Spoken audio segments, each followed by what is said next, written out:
jedhee nan dhiisnee inni har'allee ta'u jaalala naaf qabu naa ibsaa jira na bukkee jira haa galatoom. Namoonni tokko maaliif abbaa manaa keetti hin galtu warroonni jettanii na gaafatan yookaan immoo deemi gadi warroonni jettan wanta naaf hin guutamiin tokkotu jira. Wanti sunis jireenya biyya ormaa keessaa galuudhaaf jireenya baqaa keessaa galuudhaaf maallaqatu nama barbaachisa. Ani immoo maallaqa ittiin galummoo hin qabu. Kanaaf na bukkee dhaabbadhaati abbaa manaa kiyyatti na galcha. Ani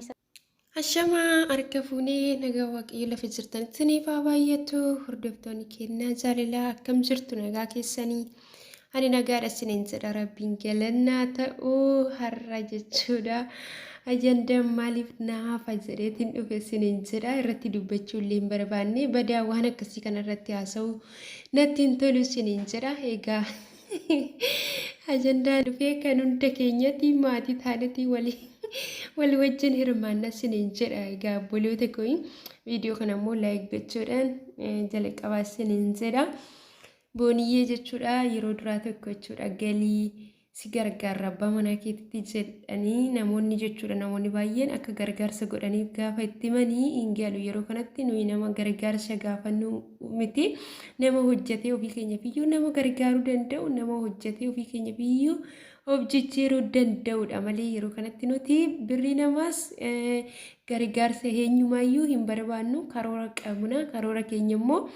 gaafaanis hojjedhee nagaa jedhee gara biyya kootitti gala malee hin galu gargaarsa namaatiin nuun gargaarinaa ulfaadhaadhaa fayyaa qabaa harka qaba jettee gargaarsa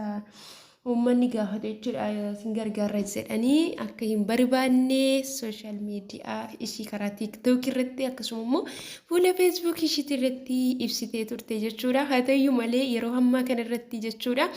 ajandaa sooshaal miidiyaa karaa hundumayyuu taatee jirti jechuudha maaliif suura ishii yookiis immoo viidiyoo ishii qaama ishii jechuudha kan bahaa jiru egaa namoonni jechuudha gaafa waan gaarii hojjetanii wal jajjabeessuu dhiisu malee gaafa waan hamaa tokko sirratti arganii addunyaa irratti jechuudha akka alaabaa biyya tokko jira miti asii olii ol baasanii ta'u jechuudha akka alaala mul'atu tokkotti akka mirmirsan tokko jechuudha akkasitti dadhabbina keetii fi laafina kee gaafa argan jechuudha kan isaa walii gadi hoofan jechuudha wanti ishiin hojjette gaariidha otoo hin taane gaarummaa hin qabu jechuudha eenyumarraayyuu barbaachisu kun wanta akkasii namni immoo nama waan ta'eef hin dogoggoraa erga dogoggorame warratti immoo waan akkas badaa sooshaal miidiyaa irratti ba'ee ta'ii haasa'amu miti isiniin jedha maaliif qaamni ishii qaama nama hundaati isiniin jira waanuma dubartiin tokko haati tokko qabdu haa ta'u malee kan dubartiis haa ta'u kanaadhas haa ta'u sooshaal miidiyaa irra hin ba'u jechuudha maaliif wanti hundiyyuu iddoo isaaf malutti jechuudha kan uumame haadhoo katuudhaafuu jechuudha iddoo sanatti waaqayyo kan uumutii dhaqee kanaaf wanta mul'achuun irra hin jiraanne tokko jechuudha baasnee mul'isuun gaarii miti darbees immoo jechuudha keessumaa ijoollee dhugaa rabbii namni akkamitti abbaa manaa otoo qabdanii jaartii hattuu hin ta'inaa jechuudha abbaa manaa keessan dhoksitanii dhiirota biraa wajjin jechuudha waa'ee dhimma jaalalaas haa ta'u miira keessan kan kakaasu waanuma kamiyyuu jechuudha obbolummaa wal gorsuu karaa amantaatiin wal jajjabeessuu kanarraan kan hafe jechuudha abbaa manaa keessanii nama boru jireenya wajjin dhaabachuudhaaf bultii wajjin dhaabachuudhaaf sina manee si wajjin deemaa jiru tokko booddee deebitanii jechuudha waan akkasii hin godhinaa jechuudha nama san hin jaalatta yoo ta'e itti himaa jechuudha isa biraa hafaatoo nama jaalatta wajjin deemaadha jechuudha garuu isumaaniyyuu ta'e jechuudha maaliif nama wajjin haasa'uu yoo jiraates jechuudha miira keessa akka hin galle akkasuma immoo viidiyoo nama wajjin abbaa argitan bara wajjin baatanii too hin haasa'inaa isiniin jedha dhugaa dubbachuu fi otoo jechuudha qaamumti dhiiraa tokko otoo viidiyoo isaa waraabamee onlaayinii kanarratti otoo ba'ee akkas badaa akka kan dubartii kana ifamee too'ii ajandaa hin ta'u jechuudha maaliif sanii uumaa miti jechuudha inni har'a kana ba'ee fuudhee waan barbaade ta'uu danda'a yeroo muraasaaf jechuudha kan dubartii garuu akkas miti isiniin jedha kan dubartii baay'ee fokkisaadha isiniin jedha kanaaf adara keessanii shamarran keenya of eeggannoo godhaa mana keessaniif jiru keessan boruutiif waanuma kam keessatti iyyuu miira keessan to'achuu warra danda'u ta'a isiniin jedha kaayyoo manaa baataniif hin dagatinaadha nama isin jaallatu wajjinis immoo hariiroo keessan godhadhaa gara bultiitti deema erga gara bultiitti deemtanii immoo yaada keessa walii gadi hin bittinneessina yookaan immoo nama sana hin jaallatta yoo ta'e nama sana akka jechuudha walii gadi weerarsinaa jechuudha. Namni sunillee isinitti rifachuutii danda'a isiniin jira. Darbees immoo jechuudha viidiyoon hin taane kun gaafa sooshaal miidiyaa irratti ba'e hammam jechuudha hammam haatiif abbaan keenya akka nutti cabani akkasuma immoo obboloonni keenya dhiirallee jechuudha dubaroonni iyyuu jechuudha namoonni kamiyyuu hiriyoota keenya keessatti jechuudha kan nuti cabnu. Kana isiniin jira dhugaa dubbachuu fi innillee jechuudha dhugaan nama gaarii fi nama garraamidha. Rabbi isaa eebbisu isiniin jira. Ammallee jechuudha jaalala dhugaa jechuun yeroo akkasii jechuudha ammayyuu ani siif jira ati anaaf warqiidha siin kan naaf gitu hin jiru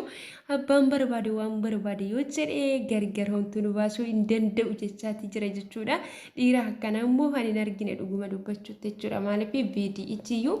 jalqabumarraa jalqabeeyyuu kan itti ergame jalqaba isaadha inni waan zim jedhe bakka dhimmatti waan hin lakkoofneef jaalala waan jaalchifatee fi ishee argachuu isheetti dogoggora ishee dhiisee irra darbee fi isa kanatti waan gammaduu fi viidi'icha jechuudha inni homaayyuu hin dubbanne bashi godheetuma bira darbe garuu namichi qaraancan jechuudha. Namichi qaraancan haadha manaa namaa fuudhuudha walii gadi maal gochaa walii dogoggorse suni fuudhee sooshaal miidiyaa irratti baasee hamilee ishee cabsee isiniin jira. Kanaaf kun ani garuu yeroo tokko na dhiba jechuudha maaliif walirraa hin barannu yeroo baay'ee jechuudha namootuma sooshaal miidiyaa gurguddaa fayyadaman namuma beekamtii qabu namootuma jechuudha qaama saalasaa ta'uu waanuma tokko jechuudha mudannoo nama tokko seeraan beekan jechuudha isaanuma jechuudha kun waan akkanaa keessatti kufu maaliif garuu walirraa hin baratanii silaa dhagaa hooluu sooshaal miidiyaa kanarratti jechuudha wanti hin taane kun jechuudha maqaballeessii bakka jechuudha wanti safuu cabse kun yeroo deddeebi'u maaliif irraa hin baranne laata.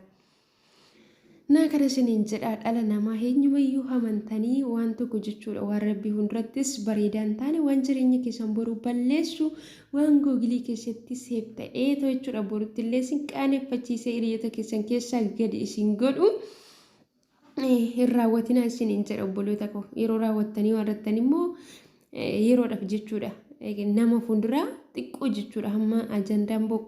tasgabbaa'utti erga ta'ee warrate jechuudha wanti gootan hin jiru waan ta'eef nama duraa xiqqoo tagaa jedhaatu sammuunuma keessan iyyuu boqochiisa waanuma namni jedhe bakka deebiitti deebisuudhaaf sooshaal miidiyaa kanarratti bakka gocha keessa fookisaa immoo xiqqeessitanii namoota kaan immoo tuffachuu waan akkasiitiin as hin bayinaadha yeroodhaaf boqonnaa fudhadhaa isiniin jedha warra akkasii warri kaan immoo irraa baradhaa isiniin jedha obboloota koo hamma yoomitti gowwummaan kun dhugaa dubbachuuf ani hin beekan jechuudha maali walirraa hin barannu kana isiniin jedha. Rabbi immoo gargar isaanii baasin dhugaa waaqayyoo namni nama dogoggora waan ta'eef waaqayyo walitti isaan dhiyeessee bultii gaarii isaaniif haa kennu isiniin jedha obboloota koo namoonni immoo jechuudha waan hamaa fuutanii bittinneessitanii mee qullaa obboleettii keessanii ishiin dogoggorte kashiin baastee maal dhibee jechuu dandeessu jechuudha. Waan si fayyadu waan si fayyadu qofa jechuudha irratti xiyyeeffadhaati waan si fayyadu bichaa sheer godhaadha qullaa obboleettii keessanii immoo qullaa obboleessa keessanii immoo dhoksaadha isiniin jira waan isiniif fayyadu waan ta'eef isiniin jedha obboloota koo jara immoo waaqayyo walitti isaanitti jaallattu baay'ee namatti tolaa isiniin jedha inni qalbiin keenya immoo maaliif akka ishiin xiqqoo taate hin beeku isiniin jedha dhiironnis immoo jechuudha. Dhiironni dubartoota akkana gootan jechuudha. Rabbi sodaadhaa dhiisaa wayyuu gowwaawoo ta'anii maayyuu kan hin beekne yoo ta'an shamarran iyyuu rabbi isin gaafata isiniin jedha maaliif namni wanta hojjetu tokko wanta facaafate tokko deebisee galfachuu isaa hin oolli waan ta'eef dhiisaa hammeenyaan hojjetina obboleettii keessan otoo ta'e maal isinitti dhaga'ama haadha keessan otoo ta'e namni biraa bakka akkas godhe maaltu isinitti dhaga'ama isiniin jedha namni miira qaba isiniin jedha. Miira keessa waliin gaggeelchina obboloota koo shamarranii wanta baataniif hojjetadhaatu gara biyya keessanitti gala eeruma barbaadu taanaan eeruma kanarraan kanaaf immoo filannoo tolaa isiniin jedha waan hin taanetti yaada keessaniin bittinneessina erga biyya baatanii immoo hadabadhaa taatoo hojii keessan hojjetadhaatoo ulfinaan gara biyya keessanitti galaatoo akka intala dubaraa tokkotti cidha keessan qopheeffadhaa isiniin jedha obboloota koo. Amma viidiyoo biraatiin deebinee wal arginutti nagannaa turaa hedduu tokko isin jaalladha dogoggora jiruuf immoo dhiifamaa nahoof kalchaadha isiniin jedha obboloota koo lafa jirtanitti immoo rabbi isin wajjin haa ta'u dogoggora akkanaan boossinaa oolchuu isiniin jedha turtii gaarii baay baay.